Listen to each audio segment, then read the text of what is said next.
तुम्हें पता है कि माँ के पेट में बच्चे कैसे आते हैं? लाइक ए सीरियस, सच्ची बताओ, क्या तुमने कभी इसके बारे में सोचा है? जब मैं छोटी थी ना, हमेशा इस बारे में सोचती थी। मुझे लगता था कि जब मैं बड़ी होंगी ना तो स्कूल में इसके बारे में पढ़ाया जाएगा। लेकिन जब स्कूल में रिप्रोडक्शन चैप्टर आया तो टीचर ने बस इतना बोला, रिप्रोडक्शन चैप्टर है, और फिर आगे बढ़ गई। जो भी बताया गया वो ठीक से समझ में ही नहीं आया। और अगर कभी माँ से पूछने की कोशिश करो तो पूछने के लिए भी हिम्मत चाहिए होता है। हमारे यहाँ पे इन चीजों पे बातें नहीं होती है, स्पेशली इंडियन पेरेंट्स में इन बातों पे थोड़ी वो स्ट्रिक्ट होती है। दोस्तों से पूछो तो उनको उतना ही पता होता है जितना कि आपको। अगर इंटरनेट पे सर्च करने जाओ तो या तो बहुत मुश्किल भाषा में आर्टिकल मिलता है या तो इतना बोरिंग जानकारी मिलता है कि 2 लाइन पढ़ने के बाद मन ही हट जाता है। लेकिन सच्ची बताऊं, बच्चे कैसे बनते हैं दुनिया का सबसे खूबसूरत और हैरान कर देने वाले में से एक चीज है। अगर तुम इस पूरी प्रक्रिया को समझ जाओगे ना, तुम्हें अपने होने पे ना गर्व महसूस होगा। तुम्हें अपनी वैल्यू समझ में आएगी, आखिर इस दुनिया में तुम आए कैसे। तो आज मैं तुम्हारी छोटी बड़ी बहन बनके इस वीडियो में आसान भाषा में समझाऊंगी कि एक छोटा से सेल से पूरा इंसान कैसे बना। कोई मुश्किल भाषा में बायोलॉजी का क्लास नहीं होगा, आसान भाषा में पूरी कहानी को समझेंगे। सिर्फ कुछ मिनट दो मुझे और मैं तुम्हें समझाऊंगी प्रेगनेंसी का सफर कैसे शुरू होता है। हेलो फ्रेंड्स, राधे राधे, मैं नेहा, आप सभी का स्वागत है mind up to date channel पे। हम लड़कियों की बॉडी में ना 2 ऐसी छोटी छोटी चीज होती है जो देखने में ना बिल्कुल बादाम जैसे लगती है, जिसे ओवरी कहते हैं। ये हमारे पेट के अंदर होती है और दोनों तरफ। इन ओवरी में ना अंडे यानी कि एग्स मौजूद होता है। जब लड़कियां पैदा होती है ना तो उनके बॉडी में ना पहले से ही बहुत सारे एग्स मौजूद होता है। मतलब सोचो, जब हमारी माँ हमें पेट में लेके जब चल रही थी ना, तभी हमारे शरीर का शुरुआती कहानी कहीं ना कहीं से हो चुकी थी। अब हर महीने लड़की की बॉडी में एक एग ओवरी से बाहर निकलता है। इसी प्रक्रिया को ओव्यूलेशन कहते हैं। यह एग फैलोपियन ट्यूब के रास्ते यूट्रस यानी बच्चेदानी की तरफ जाता है। यूट्रस वही जगह है जहाँ प्रेगनेंसी के दौरान बच्चे का विकास धीरे धीरे होता है।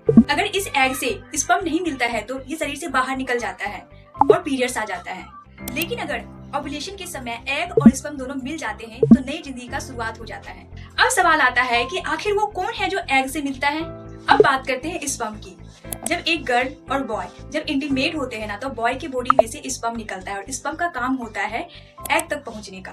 लाखों करोड़ों में से सिर्फ एक स्पर्म एग से मिल पाता है। इसी मिलन को फर्टिलाइजेशन कहते हैं। यहीं से एक नए इंसान की कहानी शुरू होती है। जब स्पर्म और एग मिलते हैं तो एक छोटा सा सेल बनता है, इतना छोटा कि उसे हमारी आंखें से भी नहीं देखा जा सकता। लेकिन उस छोटे छोटे सेल के अंदर एक नए इंसान की पूरी शुरुआत छिपी होती है। फिर वह सेल धीरे धीरे बढ़ना शुरू करता है और 1 से 2, 2 से 4 और फिर कई सारे सेल बन जाता है। ये छोटा सा विकास करते हुए वुल्व फॉलोमियन से ट्यूब से होते हुए यूट्रस में जाता है और वहाँ जाके जुड़ जाता है। इस प्रक्रिया को इम्प्लांटेशन कहते हैं। यहीं से प्रेगनेंसी की शुरुआत होती है। अब प्रेगनेंसी की शुरुआत हो जाती है तो महिला की बॉडी में बहुत सारे बदलाव आने लगता है। जब फर्टिलाइजर एग यूट्रस में जाकर जुड़ जाता है तो शरीर में एक खास हार्मोन बनना शुरू हो जाता है, जिसे HCG कहते हैं। इस हार्मोन को प्रेगनेंसी में टेस्ट किया जाता है। आपने देखा होगा कि अगर प्रेगनेंसी किट में अगर 2 लाइनें आती है तो इसका मतलब होता है कि प्रेगनेंसी पॉजिटिव हो सकती है। इसके बाद धीरे धीरे शरीर में बदलाव महसूस होने लगता है। कुछ महिला में सुबह के समय उल्टी, जी मचलना जैसी समस्या हो सकती है, थकान महसूस हो सकता है, मूड में बदलाव आ सकता है, खाने की पसंद नापसंद बदल सकती है और शरीर में भी कई तरह का बदलाव आने लगता है। अब वो छोटा सा वुंड जो शुरुआत में छोटा सा सेल के रूप में जाना जाता था, अब वो हर दिन थोड़ा थोड़ा बढ़ने लगता है। सोचिए, एक छोटा सा शुरुआत से एक पूरा इंसान बनना शुरू हो जाता है। पहले छोटा सा सेल बनता है, फिर धीरे धीरे शरीर का अलग अलग अंग बनने लगता है। समय के साथ बच्चों का दिल, हाथ, पैर और बाकी अंगों का भी विकास होने लगता है। माँ के पेट के अंदर बच्चा 9th मंथ तक सुरक्षित जगह पे रहता और हर महीने उसके शरीर में नए नए बदलाव होते रहते हैं। एक माँ के शरीर में इस दौरान बहुत सारे बदलाव आते हैं। उसका वजन बढ़ता है, हार्मोन्स में बदलाव आता है, उसका खुद का शरीर नए जीवन को संभालने के लिए खुद को तैयार कर रहा होता है। और आता है फिर वो खास पल जब बच्चा इस दुनिया में आने के लिए तैयार हो जाता है। डिलीवरी का तारीख अलग अलग हो सकता है। कुछ बच्चों का जन्म नॉर्मल डिलीवरी से होता है और कुछ का सी सेक्शन के जरिए।